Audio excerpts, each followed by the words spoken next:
আমরা তো দোকানদারি করতেছি, হ্যাঁ, হ্যাঁ। হঠাৎ করে যে এটা পুলিশ আসছে, ফায়ার ব্রিগেড আসছে, আইসা দেখি যে এটার ওই যে উপরে তারা কে বা কারা ভাড়া নিচ্ছে আমরা জানি না, এটা আলাদা আমাদের সাথে না। হ্যাঁ, হ্যাঁ। তো কি কি হ্যাপেন করছে মনে এনে ওই ড্রাগ ড্রুগ বা কোনো কিছু হইতে পারে, জানি না এটা। আচ্ছা। দেখছি আর কি পুলিশে চার্জ করছে, তো যেটা গ্যাস করতে পারছি মনে হয় যেন ড্রাগের কোনো ব্যাপার স্যাপার আছে আর কি। আজকে কয়েকদিন ধরে পুলিশ এটা ইয়ে করতেছে। উপরে কি অফিস নাকি বাসা? এটা আমি জানি অফিস, কিন্তু তারা কি হিসেবে ব্যবহার করে এটা তো আর জানি না। দেখছি তারা অ্যারেস্ট করে আনছে 5-7 জন, চার্জ করছে, হয়তো ড্রাগ ড্রুগ পাইছে। না, আমার দোকানে জিজ্ঞেস করতেছে, এটা তো ওই সেম ল্যান্ডলর্ডের, তো এটা আলাদা।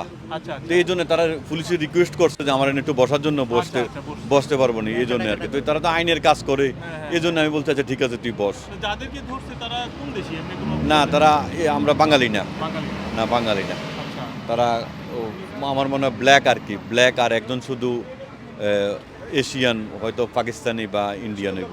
এনে 3টে শাটার, সামনে এক শাটার আছিল, পরে আর এক শাটার সিটিজিবি এটা ওইভাবে করছে। আচ্ছা। ওই ডোর পরে ডোরে পুলিশ আসছে, ফায়ার ব্রিগেডে আইসা কাইটে এরপরে ঢুকছে, ঢুকে তাদেরকে ইয়ে করছে আর কি। 3 আওয়ার্স হইব। বিজনেস তো কিছু তো ক্ষতি হইব, সরকারের কাজ, সরকার কিছু আইনের কাজ যদি করতে হয়, কিন্তু ক্ষতি তো কিছু মাইনে নিতে হইবে আর কি। এরপরও সমাজের দুপকার হইতে আছে, Exactly. এটি আর কি। যদি আমার কিছু ক্ষতি হয়, কারণ আমার যে কমিউনিটি আছে, কমিউনিটির দুপকার হইতে আছে, কমিটি দেখে সচেতন হইব, এই আর কি, এটাই। আসলে আমি এখানে আসছি মনে হয় 3 ঘন্টা হইব।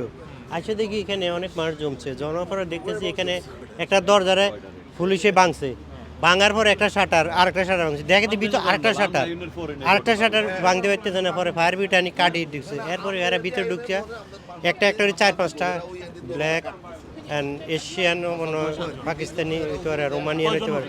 7 জন, আমি 7 জন গুনছি, আমার কাছে ফটো আছে, আমি ভিডিও করছি। এগুলি এর ঢুকাইয়া লেকে টেকেছে না, নিয়ে গেছে। পরে সবাই বলতেছে ড্রাগ ডিলিং, এখান থেকে সব মাস্টার প্ল্যান করে ড্রাগ ডিলিং করে, কে বা কারা ইনফর্ম করছে, পরে পুলিশে আক্রমণ করে তাদেরকে ধরে নিয়ে গেছে। এখানে অনেক মানুষ যেন জ্বর হয়েছে, অনেক মানুষ। তো এগুলি দেখে আমরা বাঙালি কমিটি যারা, তারা শিক্ষা নেওয়া উচিত যে এই ধরনের কাজকর্ম, ব্যবসা বাণিজ্যেরও ক্ষতি হইতে আছে এগুলিতে, এই জায়গাতে।